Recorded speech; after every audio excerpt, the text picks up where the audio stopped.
All right. I'd like to welcome everyone out to our Layton City Council meeting this evening, October 2nd. Our start time is 7 p.m.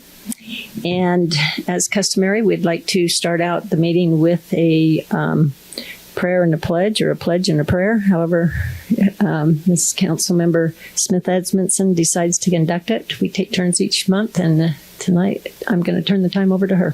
Thank you. Thank you, Mayor. I'm going to start with a prayer. Okay. So if you'll bow your heads, please. Father God, we thank you for this day. We thank you for an opportunity to come together and to do the business of the city of Layton, Utah. God, we thank you that we are able to work together, we're able to play together, to live together, and to come and convene to make sure that the residents of Layton have all of the things that they need and a lot of the things that they want that help them to make the city home. I ask that you look on all of us, help us to make the decisions that you would want us to make. Look on council members who are away, keep them safe. I ask that you would just lead us and guide us in everything that we do and just keep us safe. We thank you for the first responders that we have, and for all of the folks at the city who work to help us live, our best lives. And we ask that you would just lead us and guide us. Please be with us on tonight and always. In Jesus' name, amen. Mm-hmm. Amen. I'll ask you to stand and repeat the pledge with me. I pledge allegiance to the flag of the United States of America and to the republic for which stands one nation, under God, indivisible, with liberty and justice for all.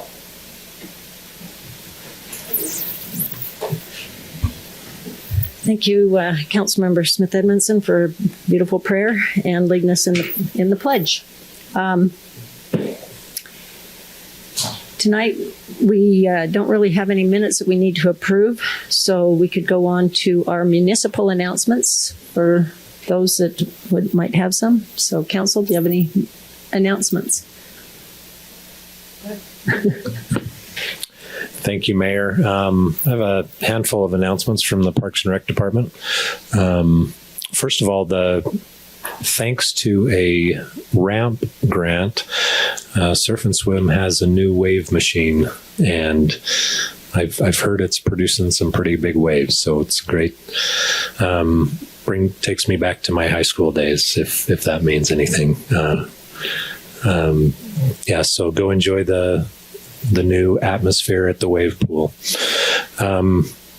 And calendar events, we have a handful of family recreation events coming up. First of all, October 11th will be the Spooky Swim at the Surf and Swim, 12 p.m. to 6 p.m., $3 admission. There'll be some fun Halloween-themed activities, trick-or-treating at the pool. Great for family and friends. So, also along the Halloween lines, October 17th will be the Halloween Bash here at the Amphitheater Plaza and Commons Park and Heritage Museum. Lots of different Halloween-themed games, live music, and family fun. Free admission, 6 p.m. to 8:30 p.m. Again, October 17th. And then the next day on Saturday, Whispers in the Dark at the Amphitheater. We will have, I believe that's in conjunction with Davis Arts Council. Lots of great storytelling. That's a full afternoon and evening, 3 p.m. to 9 p.m. at the Amphitheater. So bring the family for some great spooky stories.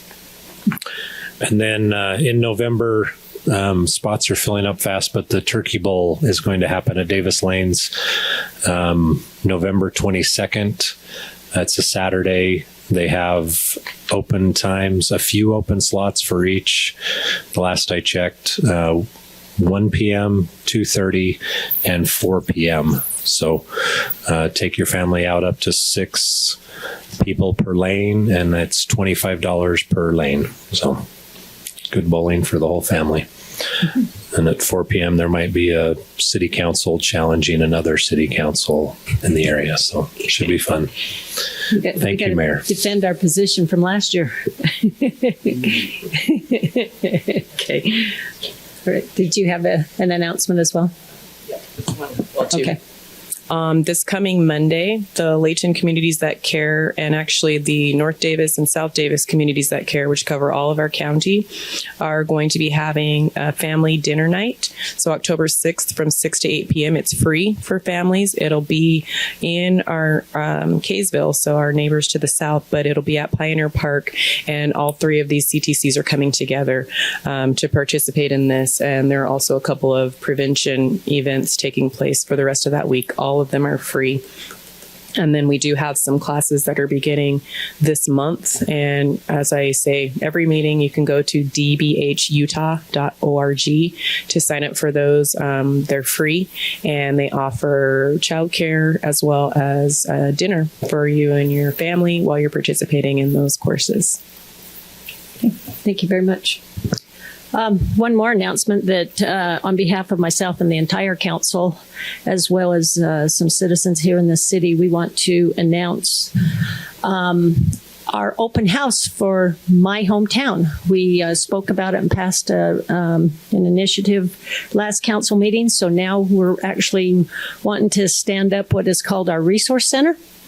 And there will be an open house on October 9th from 6:30 to 8:30 p.m. And the address is 845 North, 1150 East in Layton.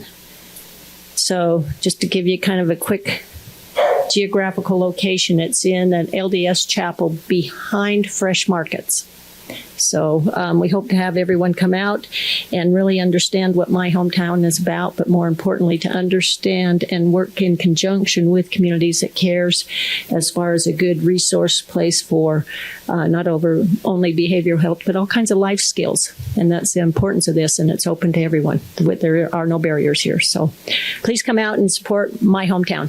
Thank you. Anyone else? Okay, seeing that there's no more municipal or events announcement, I would like to take a point of a privilege here under verbal presentations.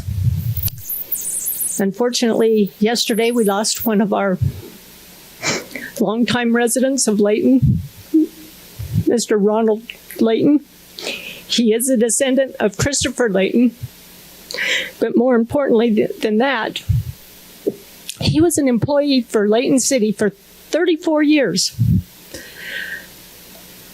as part of our fire department. In addition, 17 and a half of those years, he was the assistant chief. And at that time, it was an all-volunteer force. So I'd like to just kind of take a quick moment and express our appreciation to one of our first responders.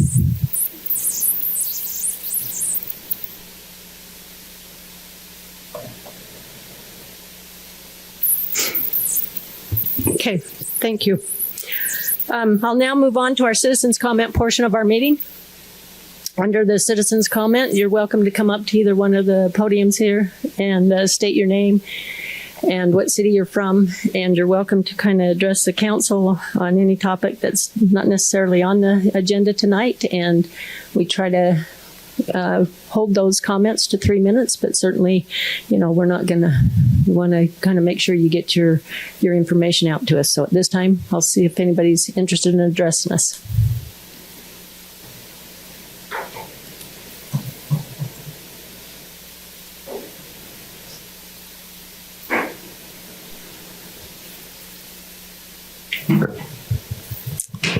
My name is Jennifer Bazzano. I'm from here in Layton. I'm back because this doesn't seem to be making an agenda in this group of people. So first of all, I again thank you for the service you give to the city. I realize it's a thankless job at times, and you hear more from the complainers than the supporters. So I do support 95% of what Layton City does, and I'm thankful to live here. However, I will say we've been fighting for 2 years now for a dog park. Layton is the biggest city in Davis County, one of the biggest advocates for multifamily housing, right? We've got high density housing coming in faster than we can see it, especially over here where I live off the Parkway. Apartments on apartments on apartments on townhouses, you're approving them as fast as you can. I'm an advocate for people needing a place to live. I've lived in many high density housing. I've lived in many cities in all over the US, but never have I lived in a city of this size with this much housing that has not had a dog park. It's crazy to me. The benefits for a dog park are above and beyond people that have a dog. The calls to animal control drop by, 60, 70%. I have that statistic. I can bring it next month. Less barking. There's less problems. There's less dog poop to pick up. Dog owners need some place to take their dogs to socialize, to meet other dog owners.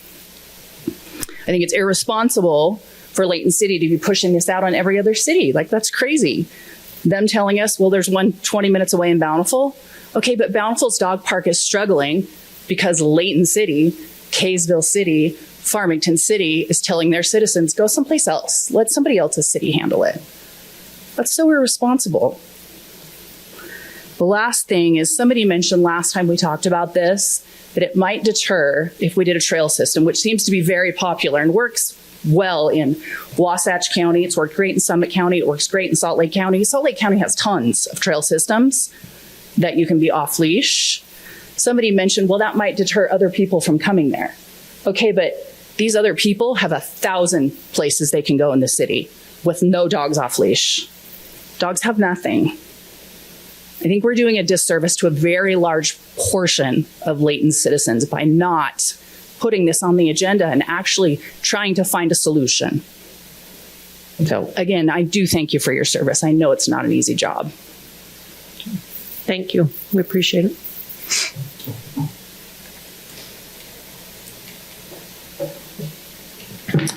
Hello, my name is James Linton. I have been a resident of Layton for a little over 5 years now. I have 5 homeschooled children, so they range between the ages of 13 and 5. With my children being homeschooled, one of the primary ways that they develop friendships in the community is youth sports. So because of that, I volunteer in the community coaching various sports. I've coached baseball, basketball, and soccer. About a year and a half ago, my 9-year-old daughter emerged as a very talented little soccer player. I had coached all my kids in rec league, but it became clear that Zoe should probably pursue competitive soccer. The tryouts were so well attended that the club president, who found out I coached, I don't know how he did, but he asked if I would start another team. I knew nothing about comp soccer, so I knew nothing about the licensing I would need. I started racking up costs to get myself licensed. I started reffing rec league games to find girls to add to our team. Our first tournament, we didn't cross the half line. And we've done some realignment. We've combined some girls from teams, and like this last summer, we won a tournament. We placed second in another. We're easily one of the top 10 2016 girls teams in Davis County. And I wanted to share this to make clear the type of journey that many of the coaches in this city are on. One of the amazing gifts to me in this journey was finding the Layton Strikers. So the Layton Strikers are among the least expensive competitive soccer clubs. Part of the reason that they're less expensive is they're filled with people like me, people that know nothing about competitive soccer until they get started. And you'd be crazy to pay me to pay your kid to like teach your kids to play soccer, right? And it's not because this isn't the case. This isn't how it is for many soccer clubs in Layton. There are many clubs who pay their coaches. Many of the clubs have their own parks, their own indoor facilities for practice. And because of this, club fees are 3 to 5 times higher for these clubs than for our club. About a year ago, I got a message from both AYSO, who I was coaching a team, and from the Layton Strikers that I wasn't allowed to practice at Woodward Park next door to my house anymore. A private football club had paid for exclusive use of the field. We moved to schools, but then several coaches started getting notices at the local schools that they had to pay for the use of the field or they couldn't practice there. Just a week ago, my soccer scrimmage was ended by the police in Syracuse because we were playing soccer in an unmarked, unused portion of a public park field. Apparently, a for-profit football club had rented the entire park. I wanted to ask you all to consider what auctioning off all the grass in the city means to volunteer-run organizations like the Strikers. We're not allowed in the schools or parks without paying. In the meantime, our property taxes maintain the very fields that are letting private for-profit organizations have exclusive use for a fee. This puts volunteer-run organizations at a severe disadvantage. I gain nothing monetarily by running a practice, and because we're auctioning off the grass, I'm running out of places to do it. So what sounds like a good idea to raise some money for the schools or the city has a significant cost. Organizations like the one I coach will have to raise their fees so that they can rent practice space. Within a few years, comp soccer won't be available to people without a six-figure income, and I think that would be a great loss. So I'm not asking the city to organize a schedule or anything, God forbid it. I'm asking the city and the school district to let a good portion of the fields remain first come, first serve, like they always have been. And so that people like me who get nothing out of it, do it because we love the kids, can find a place to kick a soccer ball around that we don't have to pay for, so that we can continue to offer something like competitive soccer for kids at a more reasonable price. So thank you for your time. Okay, thank you. Okay, is there anyone else? Okay, seeing that there is none, I'd like to go ahead and move on then to our consent items tonight. Now, typically on this, even though we have 5 items on the agenda here, this council can act in one governing motion to take action on all of those items at once. So with that, I'd like to go ahead and start out with item number A, which is a public comment reading of the RAMP, Recreation Arts Museum and Park tax reauthorization. And Ms. Kimberly Zagma is going to present this item to us.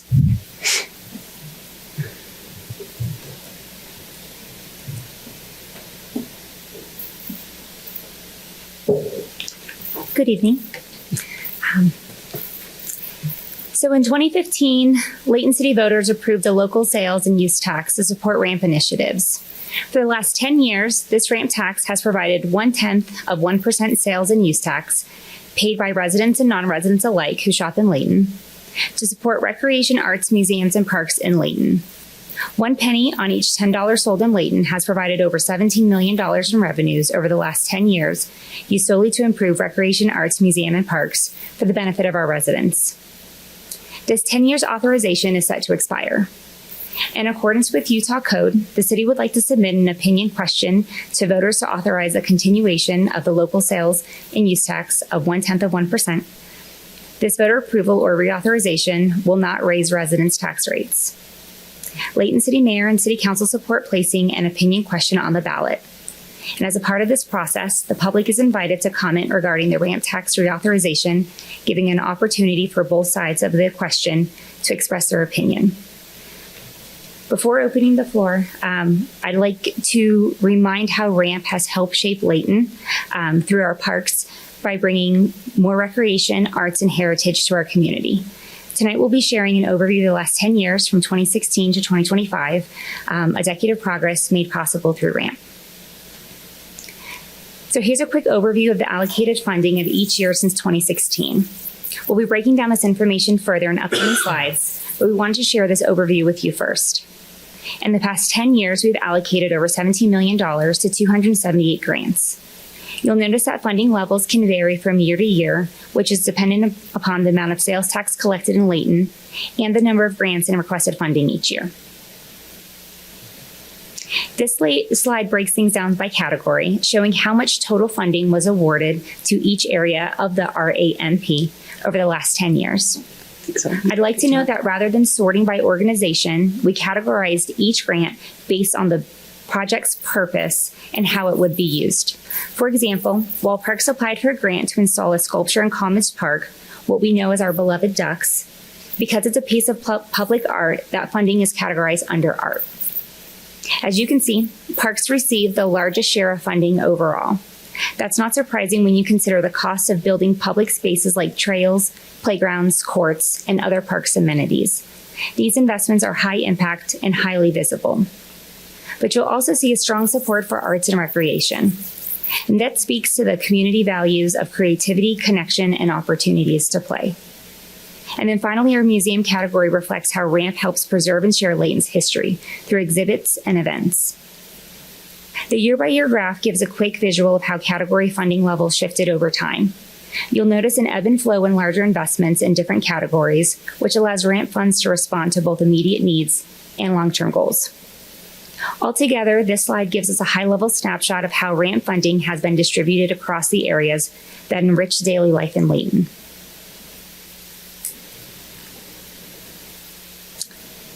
This shares the same information, but in terms of the number of grants awarded in each category.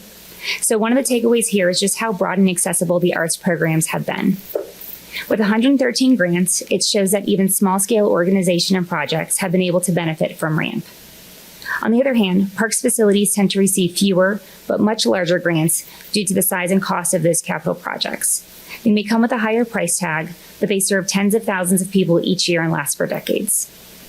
Together, this balance shows that RAMP isn't just about big builds or one-time events. It's about investing across the board to serve all areas of our community. RAMP funding can be spent on city-owned facilities, either new facilities or improvements on existing facilities and programs. This shows a breakdown of all that. As you can see, a significant portion of the funding has gone to facilities, particularly in parks, which are those long-term assets that benefit the public every single day. But programs haven't been overlooked. As discussed in the previous slide, arts programs alone receive over 100 grants, which is more than any other category, and helps to bring live music, theater, and films to Layton. So while facilities give us physical spaces to gather, programs are what fill those spaces with energy and connection, and RAMP funding helps us do both. And so we looked at the numbers, how RAMP funds were distributed, what categories they supported, and how these investments were balanced between facilities and programs. But sometimes the best way to understand the impact is to see it. These next few slides are visual highlights of the last 10 years. Each collage represents a different RAMP category and showcases some of the incredible projects that have come to life through Layton. Whether it's a community concert, a new trail, a new museum exhibit, or public art, each image is a reflection of what RAMP makes possible. These are the places we enjoy, the moments we share, and the memories we create thanks to the community-supported funding. For a full list of the RAMP projects, we'll just be going over some highlights, but for a full list, we do have a RAMP webpage on the Layton City website that has a whole list. It's great. So in the last 10 years, $4.5 million have gone to 33 grants to improve our recreation facilities. Everything from our baseball and softball diamonds, soccer goals, our shoreline gymnasium, our track and fitness, surf and swim, including our new wave machine that really is very awesome. On our programs, over $300,000 has been invested to our programs. Same thing with baseball and softball equipment, tackle football equipment. We're safer with our AEDs, our basketball programs, Layton Fest, our electric light parade, and even Liberty Days. Our arts facilities have been improved with RAMP funding. Our Ed Kenley Amphitheater and Plaza, over $1.2 million has been funded to help improve that, as well as different art sculptures, our Arts in the Park programs, the LED screen at the Ed Kenley Amphitheater. And our arts programs have received over $1 million with those 113 grants. We see everything from community theater, Broadway stars, art competitions, rock music, classical music, folk music, fun music, film festivals, all the fun arts programs. 40 grants have gone to the museum, which includes facilities like the Vietnam Veterans Memorial Wall replica, the War Dog statue, different display cases, and we have really important ongoing projects like our oral history reports and archival and collections digitization. And our parks facilities are pickleball courts, shade structures, pedestrian lighting, our holiday lights display, the beautiful round pavilion out in Commons Park, and a lot of different playgrounds. Everyone loves our Rocket Park out in Chapel Park. So as we wrap it up, I just want to say this past decade of RAMP has been more than about numbers or projects. It's been about building a better Layton together. These successes are only possible because of the support of our city council and our partnering organizations and arts organizations, and to the residents who voted to invest in our community. On behalf of everyone who has benefited from a trail, concert, playground, art piece, or program, thank you, RAMP. Any questions? No, well presented. Council, do you have any questions or comments? I know that this is a consent item, but however, this is our opportunity to accept any public comments. So I really would like to open it up for anyone here who would wish to comment regarding our ramp our ramp reauthorization. Sorry.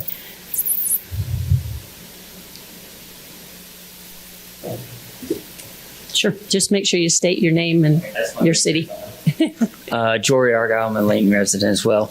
I just want to speak up for RAMP. I think it's amazing. I've said for a while now, I think it's one of the best things that happened to Layton in decades. And one of the things I look at when I think about RAMP is I think about the money actually brings into our city. So people don't come here to go to concerts and they don't come in, go to a concert and leave.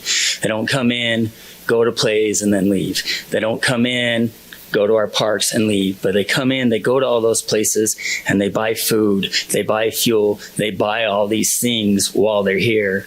So not only is it benefiting our city through what we benefit through the arts and the parks, but it's also benefiting our city because we're getting additional income because of it. And I think that's a point a lot of people don't look at.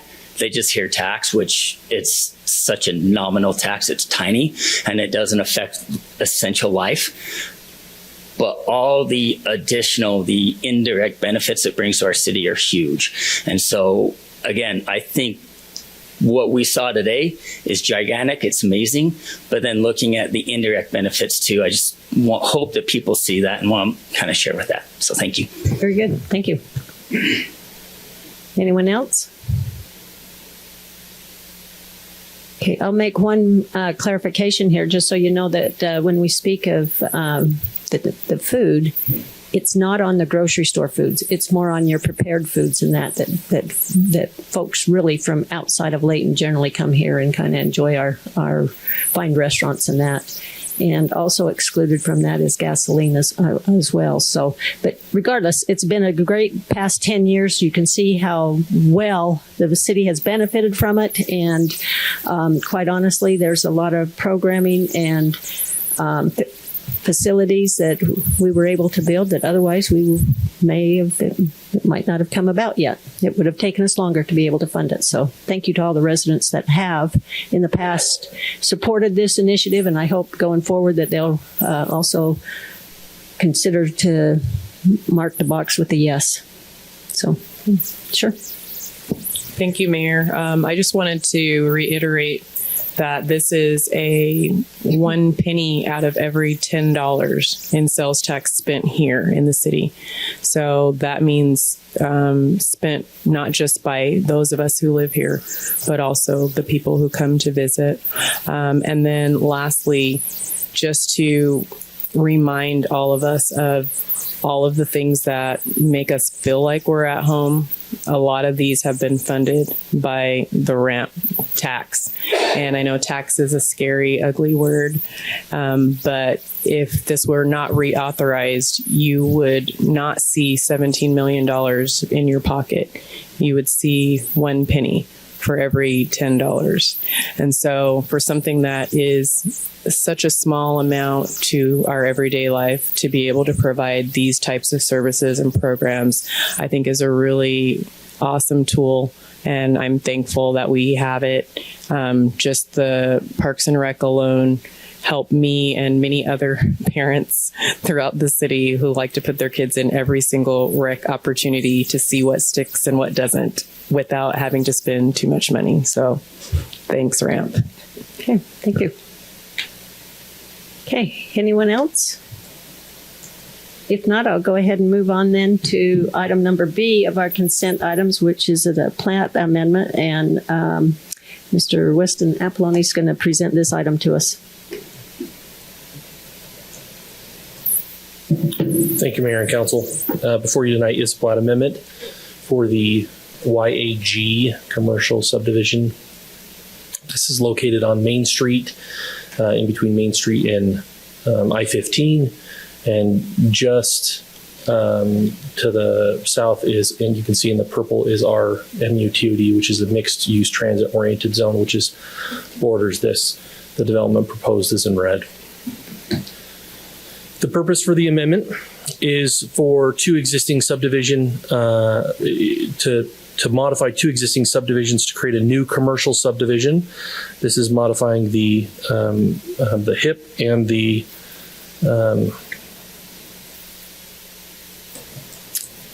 Gill subdivisions, pardon me, to create a 2-lot new commercial subdivision. So in this area, there's been a previous, I'll go back here, a building here, which is an office building, Pace's drive-through, and the old Ramblin' Roads.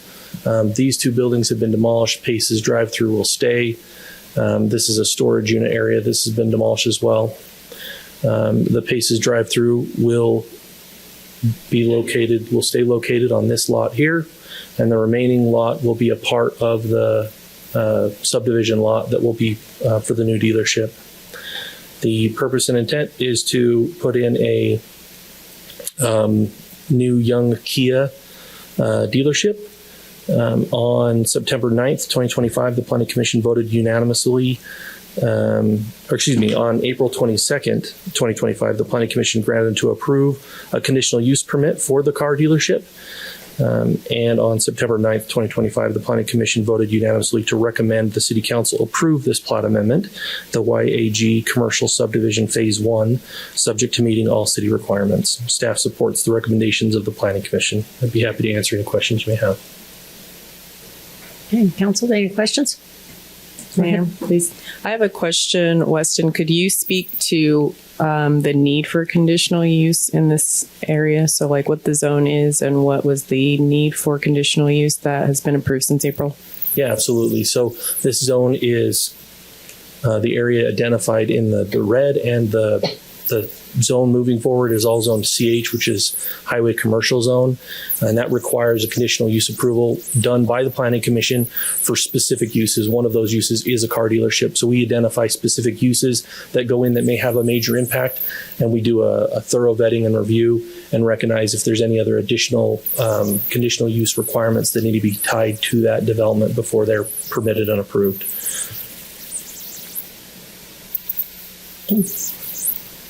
Anyone else? Can you bring up the plat? Yeah, the lots. It's kind of a unique property line on the south side of Paces. Are these the same owner or different owners, these two lots? Lot 101 and 102. Right. They're different owners. Lot 102 is the car dealership.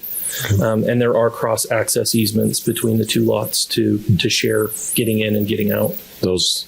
So just I'm assuming that there was a parking agreement before. There won't be now? Just cross-access easement. Just access, okay. Do you feel that lot is adequately sized for parking and stacking vehicles? It is, and it meets current code. Okay, thank you. Okay. Any other questions? Thank you, Weston. We appreciate that. We'll go on to item number C, which is an amendment for an interlocal agreement between Layton City and the Davis County Transportation project. And Mr. Steve Jackson will present this to us. Thank you, Mayor, Council. It's good to be with you tonight. For your consideration is Amendment Number 1 of the Interlocal Cooperation Agreement between Layton City and Davis County for Transportation Project Reimbursement, Resolution 2548. Back in 2023, Layton City received project money in the amount of $880,000 to assist in completing and widening the road at 3200 West and West Hillfield Road. There was a timeline placed on that, funds to be spent of January of 2025. However, there's been a few delays in completing the design and working through some details with property acquisition. So we've requested that the county extend the date of us completing the project to June 30th, 2027, and they have agreed to that. So this amendment number 1 essentially keeps all the same terms in the agreement, just extends that deadline out to June 30th of 2027. Staff recommends the council adopt resolution 2548 and authorize the mayor to execute the amendment number 1 for the agreement. Is there any questions I can answer for the council on this? Council, any questions? I'll just bring up the question I asked during the work meeting, and that was, we know that the extension is due to some discussions with acquiring the property, and so yeah, I understand why there was a need to extend it, but just wondering realistically what the city's expectation is. Is it expected that it will take till June of 2027 to actually have this completed, or what is your realistic expectation on the city side?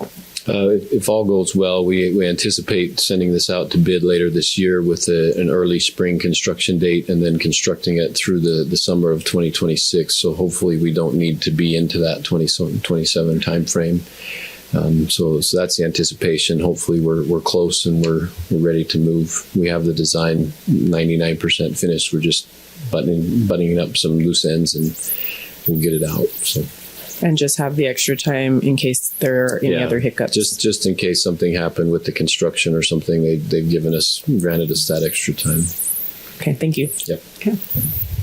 Councilman Roberts, did you still have a question? Okay. Anyone else? I think if anything, we need to extend an appreciation to the Davis County COG for willing to work with us on this, knowing that we needed that extension and they were willing to accept it. So I just want to say thanks to them. Okay, let's go ahead and go on to item number D, which is another interlocal agreement. Excuse me, we just did D. Yes, it's very much the same wording there, Yeah. Mayor. That's why it looks the same. Okay, go ahead and cover it. Okay, yeah. So Resolution 25-49 is also an amendment number 1 to a separate interlocal agreement we have with Davis County for transportation reimbursement. This one is for project along West Hillfield Road between 3200 West and 2700 West in the same area. It's shown up there in the green on the screen. Again, we received a grant for $3.12 million from the Davis County COG in January of 2024. Again, had some delays on property acquisition and design, and so we've requested that this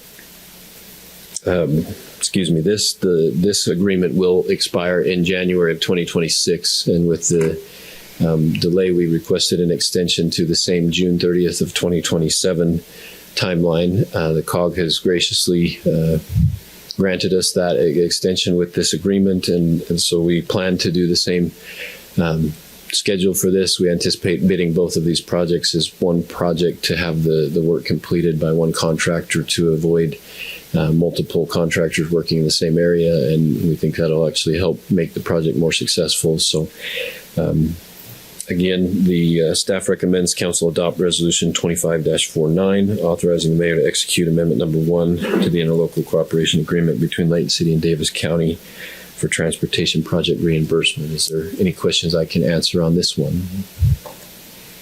Any questions, council? You've done a good job then. Thank you. Okay, thank you. We appreciate that. Okay, that concludes our consent items as far as being presented. So now I'll bring it back to the council to go ahead and take action on these items. And if you could, please state the purpose or the resolution number. Thank you. Just had a question. A kind of seems out of place in consent. Is that something we need to take action on? Are we accepting the comments that were made, or? Yeah, I think it's just accepting that there was public comment, you accepted it. Okay. All right. Mayor, I'll make a motion that we accept, that we adopt the consent items, including item A, accepting public comment regarding the ramp tax reauthorization. Item B, plat amendment of YAG commercial subdivision phase 1. Item C, resolution 25-48, and item D, resolution 25-49. I'll second. Okay, it's been moved in second that we accept the items as presented. All in favor, please say aye. Aye. Any opposed? Okay, thank you. All right, we'll now move on to our public hearing portion of our meeting. Again, we'll have Mr. Jackson present this item to us, and it's an adopting our master transportation plan, as well as the roadway impact fees and facilities and the transportation impact fees analysis. So, Mr. Jackson. Right. Thank you, Mayor and Council. It's good to be with you tonight. Before you, for your consideration, is the adoption of the Transportation Master Plan, Impact Fee Facilities Plan, and Transportation Impact Fee Analysis Resolution 25-47. I want to acknowledge and recognize our consultants that helped us with this project, as well as our city staff in engineering. A lot of hard work went into this with quite a few revisions and analysis that needed to happen. So Wall Consultant Group and then Zion Public Finance also worked on the impact fee analysis for us. The current plan that the city has was created in 2017 by Horrocks Engineers. This new update, as mentioned, was Wall Consulting Group. The three components to the plan we've mentioned are the Transportation Master Plan, as you can see, TMP, and the Impact Fee Facilities Plan, IFFP, and then the Impact Fee Analysis, the IFA. So what these documents do is guide the city transportation facility investment through the years 2034 and also out to 2050. As we look at the growth that inevitably is coming to the city, we want to make sure we're planning ahead and identifying areas where modifications or projects need to be done. It also supports the city growth and regional mobility in the area because it ties into not only the city's plans, but also our neighboring cities and also the Wasatch Front Regional Council's transportation plans that are going through their revisions as well. So, and then it also ensures safety and accessibility and economic viability, so we don't have traffic impacts that create problems for our citizens and our city as we go throughout. So wanted to jump over to the story map real quick. This is an online story map that will be available to the public if this is adopted, that allows us to talk a little bit about how the transportation plan was put together. You can see down here there's the introduction, functional classifications, travel demand models, all of the components of this master plan. So obviously our consultant looked at our existing master plan that we had as we talked through it with them and some of the concerns and needs that needed to be updated in it. They used the information from that with our planning department to identify population growth. So we have a population, obviously back in 1990, we were 41,000. We're currently just over 80,000, closer to, 85,000. And we plan to continue to grow. That's what the items that you see throughout the city are as people develop and people want to live here. It's a great place to be. So we classify each one of the roads in the city. Obviously, some roads are wider than others because they carry more capacity. They allow people to get around differently. And so we have to find a balance between mobility and land access. So local roads, allow a lot greater access to the facilities that are along them, whereas arterials are a little bit less accessible, but they have higher mobility on them. So You can see in the maps here the color coordination, and it's very interactive. When you're on the website, you'll be able to click on these and see different the different functional classifications of each one of the roads. Some of the roads, again, the principal arterials, this is a fairly large roadway. We don't have, these are usually state roads in our city, 124 feet wide, 7 lanes of travel with shoulders. But the important part to that is that we have some options with those shoulders to be able to do side treatments, bike lanes, shared use paths, other things like that, as we look at the plans and the different components to the way that this plan has been put together. So this slide shows more of the arterial roads that we have: West Hillfield Road, 2700 West, Antelope Drive, Gordon Avenue, Highway 193. And then as you get into the minor arterials, that's more like sections of Gordon Avenue, Gentile Street, Fairfield, Fort Lane. And then as you drop even further, you drop into collector roads, which are, I'll click on this one here. They help people get from the neighborhoods, the local roads, into the, collectors, and then the collectors to the arterials, right? So again, this is what the configuration could be for a 66-foot right-of-way, where you'd have a center turn lane with drive lanes and then 5-foot shoulders on it, but also the ability to do side treatments is needed per the other plans that we have. So our consultant looks at the level of service. They look at the level of service and say, what is an acceptable level of service? The industry standard is level of service D. I know that doesn't sound great when you're talking about grades, but unfortunately, engineers are not very creative as we go through the system. And so A through F is what it is. Level of service D means that most times of the day you'll see normal flows, but then during the peak hours, you're going to see a little bit heavier traffic, maybe a little bit of delay, but not something that is gridlocked that you just are stuck in traffic for hours. So they analyze that with the travel demand model, and they come up with the current conditions. You can see anything that's yellow or red is an area that is a D or below. Everything else in green is above the D. So currently, right now, fairly decent configuration of our roads and how we're doing currently. And then we look at future growth and the potential for what would be as the city grows into 2034. So on the if I slide this over on the screen here, it shows what would occur if we didn't do any transportation investment in the city, what the roadways would look like as far as the level of service. And if I slide it over here to the left, it shows what would be the configuration for the level of service if we start to do the things that are proposed in this plan. So you can see it allows us to help manage and identify areas where growth will occur and potentially create traffic congestion that we can then mitigate through different kinds of projects. And then again, we have a map for 2050. So as you slide it to the right here, the no build configuration doesn't look great at all. And then the build configuration obviously shows that there are going to be some roads that will be a level of service D during those peak times, but nothing in the failing categories that we would need to address for the most part. So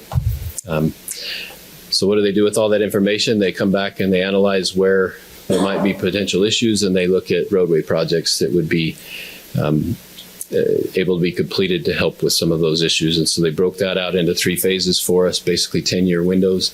So phase 1 is everything in the red. It shows the next 10 years, and then phase 2 would be 2034 and beyond, and phase 3 is the section behind that. So again, there's a list of projects here that I won't go through every one of them, but as we look at it, they look at roadway projects. A lot of those contain widenings or improvements, like there would be potential for taking care of maybe unimproved roads that only have a gravel shoulder, things like that. Operations would be reconfiguring the roadways to handle more travel lanes, striping, things like that would help with all of those items. And then they looked at intersections, and they said, where are the intersections going to need projects? A lot of these are signals or what they call hot crossings, pedestrian hybrid beacons. So you can see there's several of those on the project list that need to be completed in the next 10 year and beyond. And then they also took a look at public transit. So we talked with UTA and we said, what are your plans? And they provided us with this 5-year service plan. So as part of this plan and in the documentation, you can see that there are considerations for what transit needs would be in the city. We're excited to see UTA's plans for Layton in the next 5 years. We're also excited to see if we can get some expansion as we move out west and see development out in those areas. So, and then we also took into consideration our recently adopted active transportation plan. So bike lanes and trails and all of those things in that plan are also part of the projects that are proposed. And so as we see a project need on one of these plans, we can coordinate them and try and implement them as best we can as we move forward as the demand increases throughout the city. So, and then they also performed a safety analysis for us where they looked at the last 5 full years of crash data in the city. You can see the hotspot density diagram here. It talks about well, you can see along I-15, along the major roadway corridors, you can see it's a little bit more, there's more crashes. Obviously, those roads carry a lot more traffic, a lot more vehicular things. And so they've actually recommended a few items for us to look at where we could maybe look at certain restrictions. We could look at pedestrian, leading intervals so that we can allow pedestrians to cross the road before the cars are crossing and things like that. So overall, it's a very comprehensive plan. Helps us guide us as to which projects we need to do.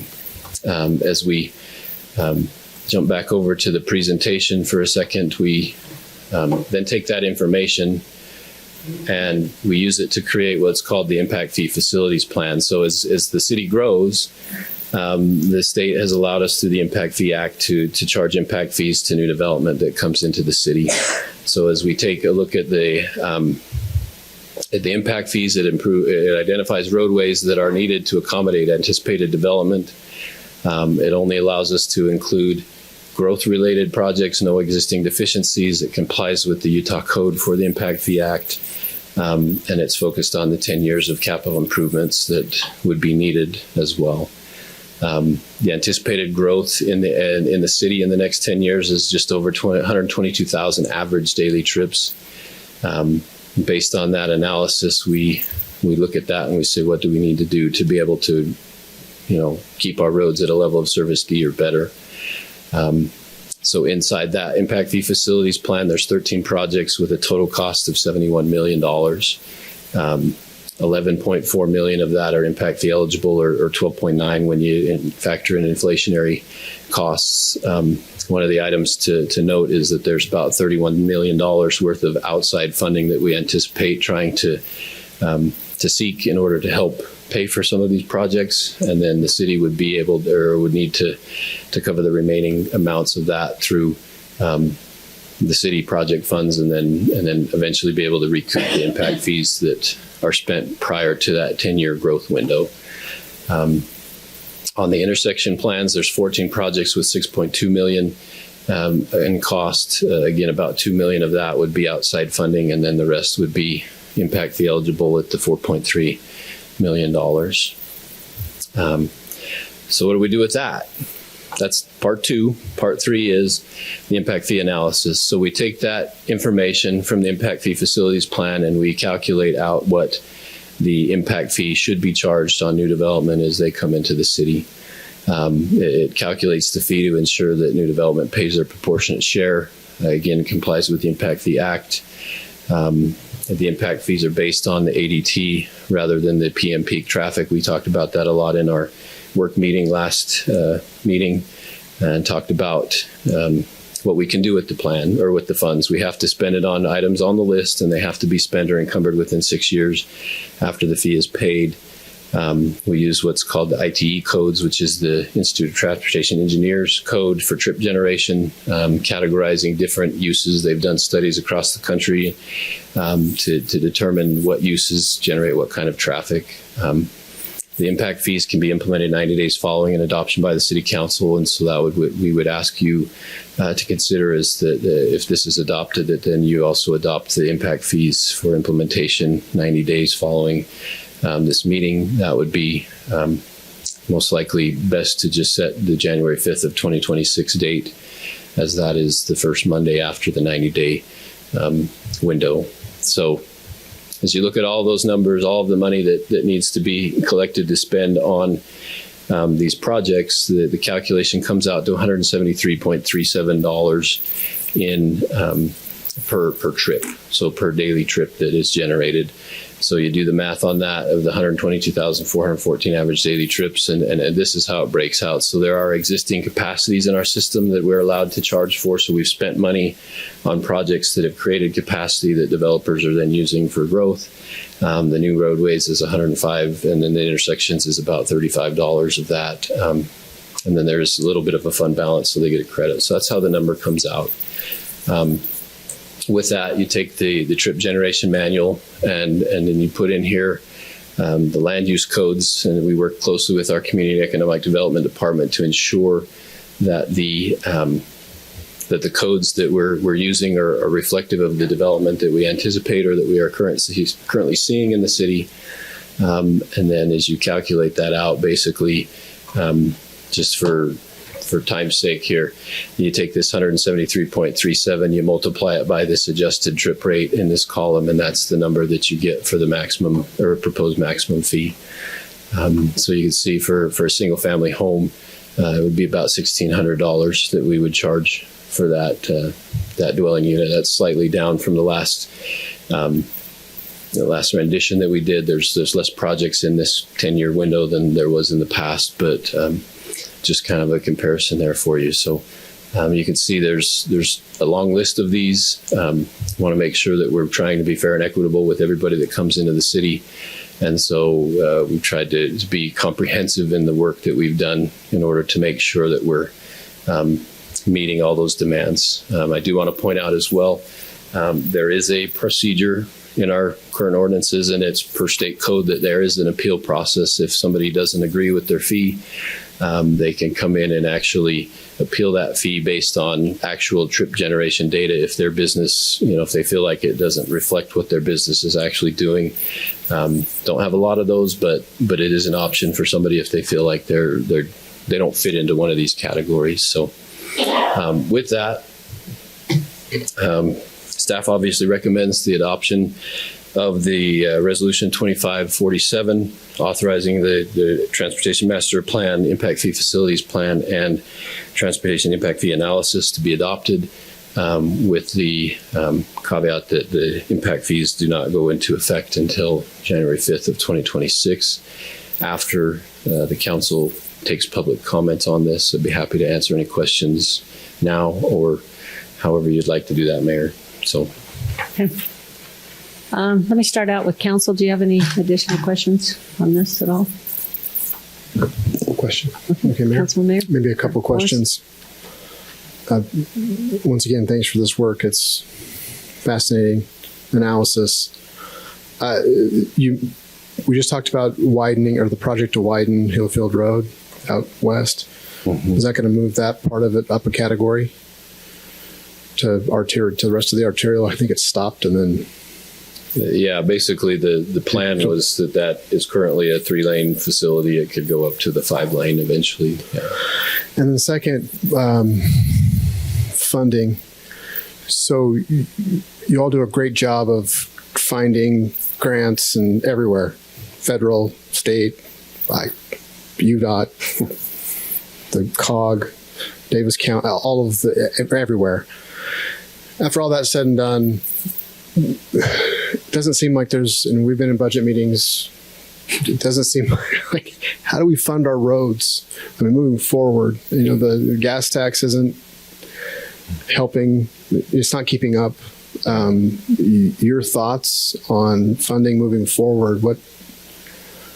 Honestly, as we look at these costs and the way that they're continuing to go, we need to do everything we can to go get funding from any outside source that we can find. But one of the things that honestly the city needs to consider is whether or not a transportation utility fee is appropriate to look at. Several cities have used those to bridge that gap that's there. One of the things that I want to point out is that the funding that we can't collect in impact fees, but we have to spend to build the road. You have to build a road in 2 lanes at a time, right? You don't build it in half a lane or any of that stuff. So there is money that we're spending as a city that then we can recoup in future impact fee analysis that we do. That's what that buy-in cost line is. So developers will eventually end up need to pay whatever the capacity is that they're bringing in or using in the system. But the way that the impact fee laws changed a few years ago requires that we can only functionally use the next 10 years worth of impact fee money. So the 2 lane at a time out right off of the Parkway so where the Parkway meets 2700 West. Yes. That's only 2 lanes right now. That's what you're talking about. That the next when development happens on we'll the finish west that side road of the full width. Yes. Wait, thank you. Okay. Anyone else, sir? If not, then council, I would ask for a motion to open up our public hearing. Madam Mayor, I move that we open the public hearing to discuss the adoption of the Transportation Master Plan, Resolution 25-47. Okay, thank you. Okay, the public hearing is now open, so if anyone in the audience wishes to address us regarding this one particular item, you're more than welcome to. Once again, state your name and what city you're from up here at the mic.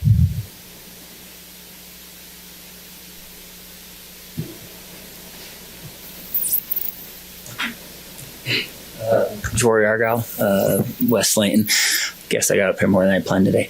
I actually have a couple questions. I'm a huge fan, a huge component for transportation. I think anything we can do to improve transportation is high value. I'm happy to see improvements to our east-west travel, which has failed a lot of other cities in Utah. So that's great to see. One question I have, looking at the impact fee, has there been cross collaboration with the utilities group? Have we looked at any opportunities to tap into the opportunity to get water, wastewater, stormwater, basically those other utilities that are allowed through that, brought in as well, so that then when we are building our roads, tearing up, digging down, putting in new road base and all that, we're able to go the extra 5 feet or 10 feet and fix our utilities, or expand them to adapt for the growth. So I'm just curious if there's been any discussion or look at that, and if not, is that something that the city could do at a later time to add on with the impact fees? Thanks. Okay, thank you. I think what we'll do is ask if there's anyone else, any more questions, and then we can address them all at once.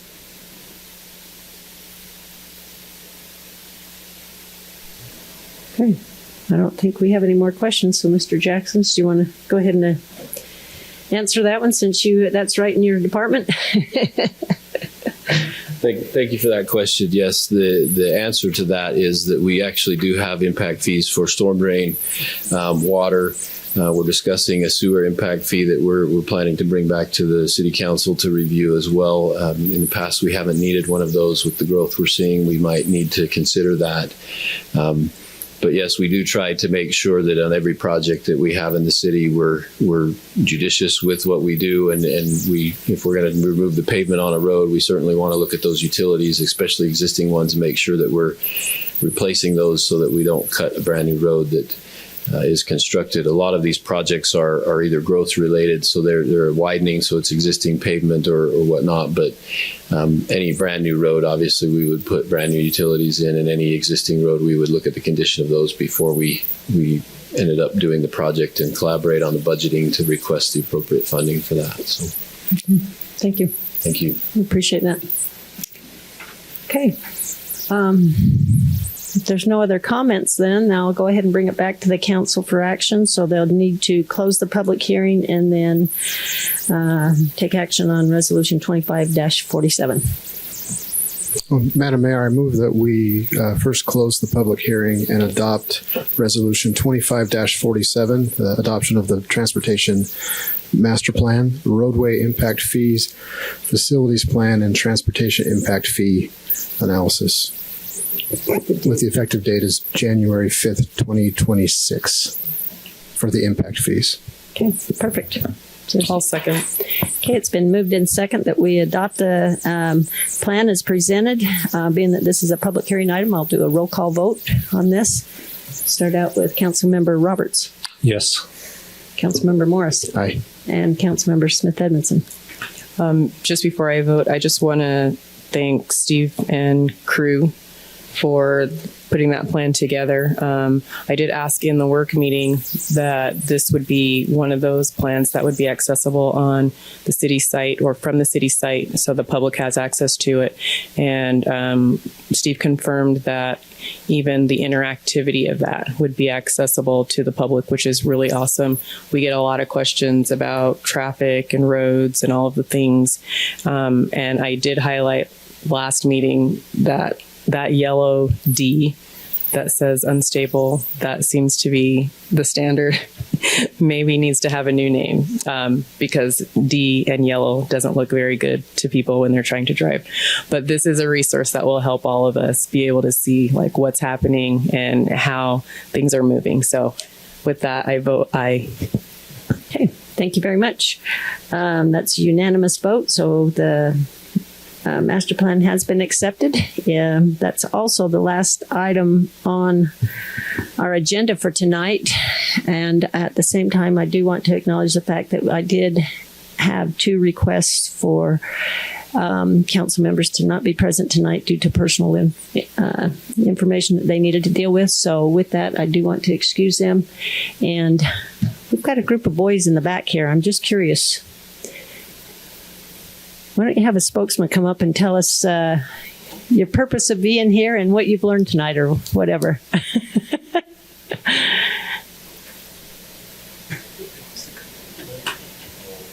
All right, we got the brave one here. Yeah. Thank you, Mayor. We've never met before, but I appreciate the council and everything you guys do. We are a youth group from the city. We just live up near Gordon Avenue, where part of the master plan of the community is planned in the empty lots up there. So we brought the boys down to see a city council meeting. It's actually my first city council meeting as well. So not a lot of comments from us, but a lot of questions as far as how it works and what's involved. So. And they weren't brave enough to come up here, so they made me do it. Hey, the fact that you guys is here is what matters, and I appreciate you taking the leadership to kind of really educate our youth. I mean, that's one thing that we want to, we're proud of here in Layton and want to really involve our youth at all levels. So thank you. Thank you for doing that. Okay. Okay, with that, I'll look for a motion to adjourn. Mr. Thomas is not here, so somebody else gets to do it. I move that we adjourn. Okay, thank you, and thank you everyone for attending tonight's meeting.